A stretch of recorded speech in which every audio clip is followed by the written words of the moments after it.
SOP क्यों लागू किया गया है? हुकूमत वक्त गवर्नमेंट ऑफ पाकिस्तान ने आम लोगों को फैसिलिटेट करने के लिए, देखें ये एसओपी जो है ये बुनियादी तौर पे हमारे लिए, अवाम के लिए, इसका अरबाब अख्तियार को वो उसका कोई बेनिफिशियरी अरबाब अख्तियार नहीं है, अवाम खुद है। आमतौर पे एसओपी जो इस्तेमाल किया जाता है, लफ्ज वो इस्तेमाल किया जाता है उन जगहों पे जहां पे पब्लिक का इज्तिमा ज्यादा होता है, लाइक मार्केट प्लेसेस जहाँ पे मार्केटिंग होती है, शॉपिंग सेंटर्स होते हैं। देखिए कितनी अजीब सी बात है और इतनी अफसोस की बात है ये जो मैं अब करने जा रहा हूँ। इस शहर कराची में, इस मुल्क पाकिस्तान में ज़बान की बुनियाद पे अगर हम देखें तो 5 मुख्तलिफ कौमियतें आबाद हैं। कितनी अजीब और तकलीफदेह बात है कि एसओपी पे अमल दरामद होता है, पुलिस अमल दरामद कराती है, डिप्टी कमिश्नर अमल दरामद कराता है उन जगहों पे जहां गरीब का इस्तेसाल हो रहा हो।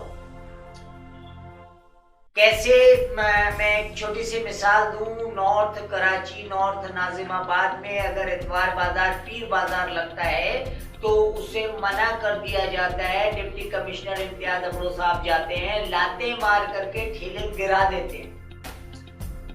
इसी शहर में डिस्ट्रिक्ट वेस्ट है, सुरजानी टाउन है, जहाँ के SHO नाजिम साहब हैं।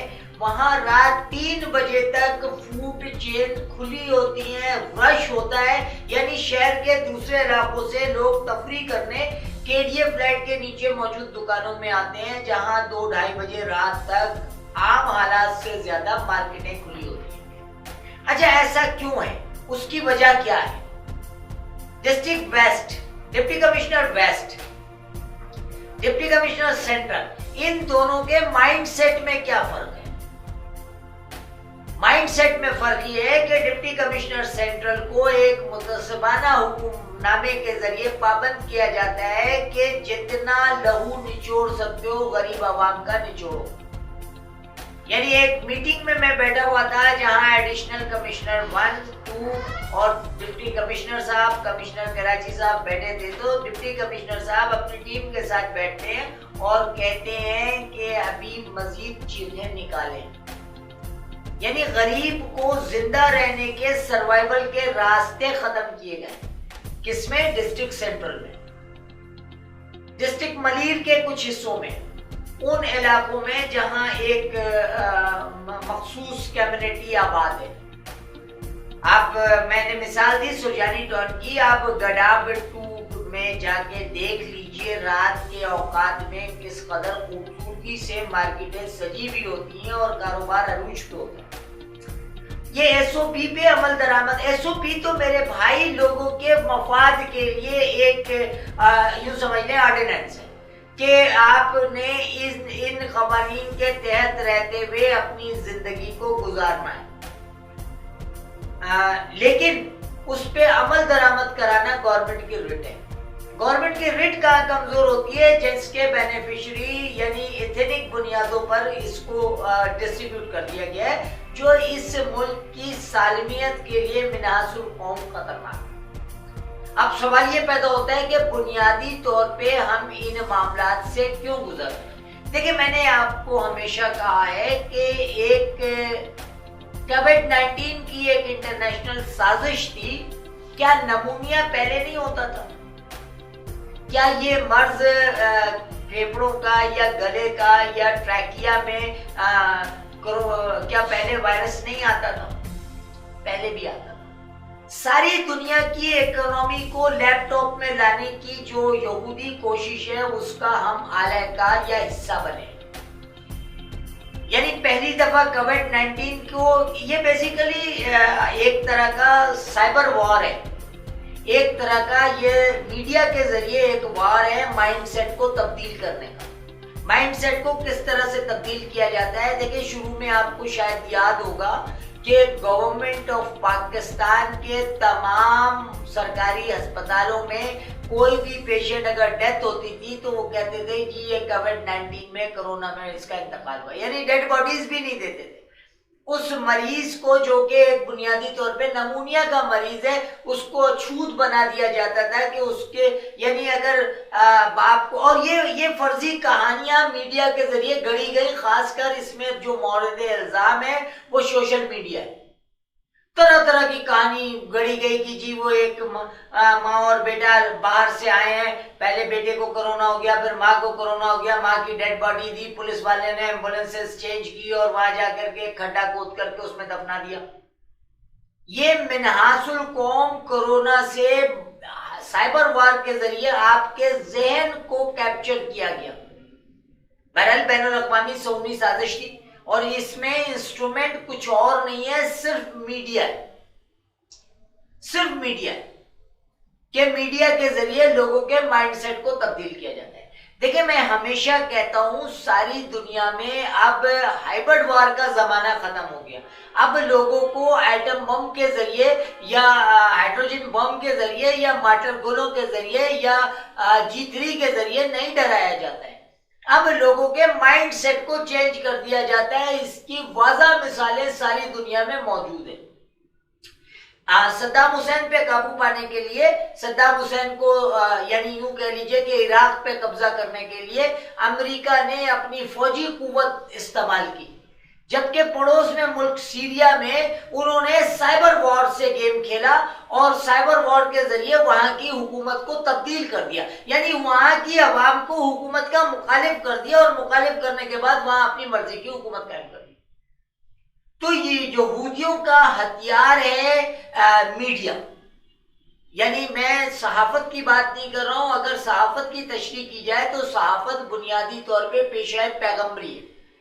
आप जो देख रहे हैं उसको आप लोगों को बता रहे हैं, और ये मीडिया के यानी जर्नलिज्म की अखलाकी कदरें हैं कि अगर गलत चीजें देखें तो आप उसको ना बनाएं। इसीलिए शायद आपने एक बात नोट की होगी कि टीवी चैनल्स पे जो इत्तलात आती हैं, जो खबरें आती हैं, टीवी चैनल्स पे जो न्यूज़ेस आती हैं, उनका बैकग्राउंड होता है, उनके एविडेंस मिलते हैं, लेकिन सोशल मीडिया पे तो मादर पिदर आजाद खबरें चलाई जाती हैं। अच्छा, खबरें चलाने वालों को यह भी एहसास नहीं होता है। अभी पिछले दिनों मैंने किसी अखबार में पढ़ा था कि FIA साइबर क्राइम सेल जो है वो एडमिन के खिलाफ, ग्रुप्स के एडमिन के खिलाफ कार्रवाई करेगा अगर उनके ग्रुप्स में कोई गलत या गैर अखलाकी चीजें मवाद चलेगा। तो मेरे कहने का मकसद ये है कि FIA के पास कानून में, आइन में आपकी जो वो चीजें मौजूद है या वो कवानीन मौजूद है कि जिन पे इम्प्लीमेंट करा के हम सोशल मीडिया को भी यानी सोशल मीडिया को भी लगाम दे सकते हैं। सोशल मीडिया कितना मादर पिदर आजाद है कि एक औरत जो है वो अपने बहनोई, अपने बहन को अपने कारोबार में मुलव्वस करना चाहते हैं। अभी पिछले दिनों सोशल मीडिया पे सारा गुल का वाकया चल रहा था। वो उसकी हकीकत से इतनी सी है कि वो अपने बहनोई से उसका इख्तलाफ इस बुनियाद पे था कि वो अपनी छोटी बहन को भी अपने कारोबार में मुलव्वस करना चाहती है। मैंने जब उसको एज ए इन्वेस्टिगेटिव जर्नलिस्ट देखा तो फेसबुक पे उसके 54,000 फॉलोअर्स थे, और दूसरी चीज ये कि वो उसकी अपनी फेसबुक पे कोई 200-250 उसकी वल्गर और यहाँ तस्वीरें थी। अब वो सोशल मीडिया में वो मजलूम बनकर आती है कि जी मेरे बहनोई ने मुझे मारा। उसका एक बड़ा मखसूस सा जुमला था कि जी वो मुझे मेरे बहनोई ने किया कि उरिया कर देगा वो, तो उरिया तो वो फेसबुक पे और अपने सोशल मीडिया पे खुद को खुद ही कर लिया था। तो ये सोशल मीडिया का बैड इम्पैक्ट है। देखिए, मीडिया बुनियादी तौर पे यहूदो नसारा का इंस्ट्रूमेंट है। मैं जर्नलिज्म की बात नहीं कर रहा हूं। सहाफत पेशा पैगंबरी है, सही चीज को उसकी मनोअन हालत में बयान करना। लेकिन सोशल मीडिया बेलगाम इसलिए है कि अजय इसकी भी, पाकिस्तान की अगर पॉलिटिकल सिनेरियो में हम देखें तो इसकी भी कुछ वजूहात हैं। 2004 में जनाब परवेज मुशर्रफ साहब ने मीडिया को आजादी दिलाई, आइन में सहाफत या इजहार राय की आजादी। अच्छा, उसके लिए उन्होंने ये कहा कि जी पूरी दुनिया में इजहार राय की आजादी है। पूरी दुनिया में इजहार राय का सबसे आजाद मुल्क जो है वो इंग्लैंड है। इंग्लैंड में मैं उसकी एक मिसाल देता हूं। I was there.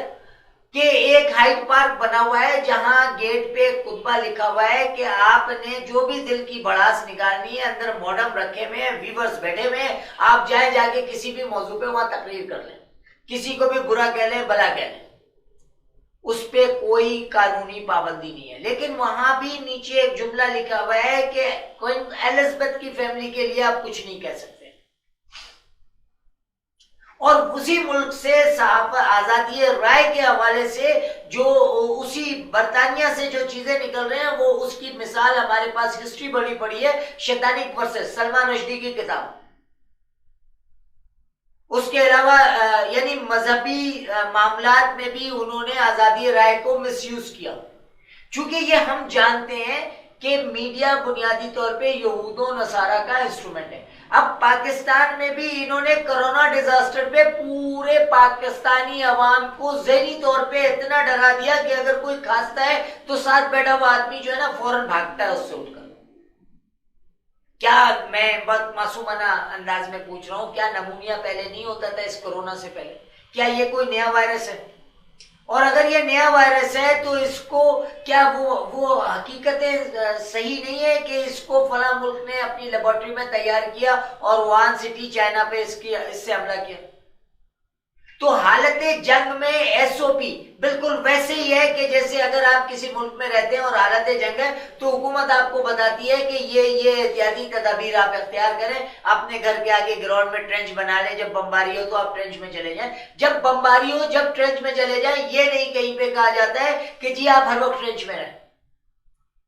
तो एसओपी को इम्प्लीमेंट कराना गवर्नमेंट का काम है। गवर्नमेंट हुकूमत पाकिस्तान खासकर सिंध गवर्नमेंट उन इलाकों में इम्प्लीमेंट करा रही है जिन इलाकों से उनको सियासी बोझ है। बाकी शहर में क्या कोरोना नहीं है? अब 31 दिसंबर 7 साढ़े 7 बजे पूरे डिस्ट्रिक्ट सेंट्रल को बंद करा दिया गया। इत्तेफाक से मेरा बादराबाद पे ऑफिस है, मेरा चैनल, मैं वहां से डीएसएनजी वैन पे निकला, सीव्यू पे, मुझे अंदर घुसने की जगह नहीं मिल रही थी। क्या वहां कोरोना नहीं आ सकता? तो ये these are the lack of the capability in the Pakistan. हमारा जो हुकूमत सिंध का पोर्शन है उसमें जो लैक ऑफ द कैपेबिलिटी है या जो रिट में आपके तजाद है, वो तजाद लोगों को परेशान कर रहा है बजाय इसके कि देखिए किसी शख्स को चाय पीने की आदत है, वो पावर हाउस चौरंगी के पास रहता है, वहां सारे होटल्स बंद करा दिए जाते हैं, वो गाड़ी स्टार्ट करता है, सुरजानी चला जाता है, उस क्राउड में एक और आदमी का इजाफा हो जाता है। ये क्या है? ये रिट है। अच्छा, रिट किन इलाकों में? आप देखेंगे जिन इलाकों की एडमिनिस्ट्रेशन जो है उन लोगों की है जो कराची के नहीं। मैं हमेशा कहता हूं कि बड़ी कुर्बानियां दी सिंधी नेशनलिस्टों ने और बाला आखिर आसिफ अली जरदारी साहब ने उन्हें सिंधु देश बनाकर दे दिया। देखिए 19 अजला है पूरे सूबा सिंध में, मुझे कोई एक जिला बता दे जिसका डिप्टी कमिश्नर नॉन सिंधी हो। मैं उर्दू स्पीकिंग की बात नहीं कर रहा हूं। कोई एक जिला बता दे जहां पठान, पंजाबी, सराइकी, बलोच एडमिनिस्ट्रेटर लगा हो। हर जगह सिंधी एडमिनिस्ट्रेटर लगाए गए हैं। एक यानी यूं समझ लीजिए कि सिंधु देश अमलन बन चुका है। और ये किसके लिए खतरनाक है? ये हुकूमत पाकिस्तान के लिए, फेडरेशन के लिए खतरनाक है। हुकूमत पाकिस्तान की रिट कमजोर हो रही है कि आसिफ अली जरदारी साहब जो एक बड़े मुल्जिम है, वो गवर्नमेंट ऑफ पाकिस्तान फेडरेशन को ये कह के ब्लैकमेल कर रहे हैं कि अगर मुझे कुछ हुआ तो सिंधु देश बन जाएगा, क्योंकि अमलन तो सिंधु देश बन चुका है। तो गवर्नमेंट की रिट को बरकरार रखना पाकिस्तान आर्मी की जिम्मेदारी है। पाकिस्तान आर्मी की तरफ अवाम पाकिस्तान नजर देख रही है कि ये आर्मी जो है, ये प्रोफेशनल सोल्जर्स जो है, वो उन लोगों को जो पाकिस्तान के खिलाफ काम कर रहे हैं उनको लगाम दे। तो मेरे कहने का मकसद या मेरी एनालिसिस का जो मकसद है वो सिर्फ ये है कि आप एसओपी पे जरूर अमल कराएं नहीं, बल्कि आप इस मीडिया के जरिए, जिसके जरिए आपने कोरोना को इतनी बड़ी बला बना दिया, उसी मीडिया को इस्तेमाल करते हुए क्या आप एसओपी पे अमल दरामद नहीं करा सकते? करा सकते हैं। लेकिन अगर आप अमल दरामद कराएंगे तो आपके जो बेनिफिशियरी हैं, जो एक क्रिमिनल सिस्टम का हिस्सा है, जो सिस्टम का हिस्सा है, उनके मफादात, उनके तहफुजात आएंगे। क्योंकि वो जो एसएचओ अपने इलाके में रात 12 बजे तक दुकानें खुलवा के रखता है, तो डेफिनेटली वो कोई आपसे दोस्ती में नहीं खुलवा के रखता है, क्योंकि उसका बीटर या उसका हेडमोरर जो है एसएचओ साहब के जेब भर रहा है। वो जो डिप्टी कमिश्नर उनको इजाजत देता है कि रात 1 बजे तक 2 बजे तक कारोबार करो, उसका बीटर आकर के उन मार्केटों के जिम्मेदारों से पैसे लेके जाता है। यानी एक फेडरल गवर्नमेंट ने एक रिट पास की हुई है कि कोई भी मार्केट 8 बजे के बाद नहीं खुलेगी। तो क्या ये मार्केट जो है हुकूमत से बाहर है, या ये मार्केट जो है हुकूमत की स्टेबिलिटी से या हुकूमत की क्रेडिबिलिटी से बाहर है? नहीं, इसमें हुकूमत की क्रेडिबिलिटी को लागू करने वाले लोग जो है इसके बेनिफिशियरी हैं। वो जाती मफादात को लेकर के या जाती फायदे को लेकर के इसकी रेट कमजोर करते हैं, जो कि अल्टीमेट डेस्टिनी है कि हुकूमत की रेट कमजोर हो रही है। टुनाइट विद शाहीन से सही शाहीन अब्दुल्ला को इजाजत दीजिए। बहुत शुक्रिया।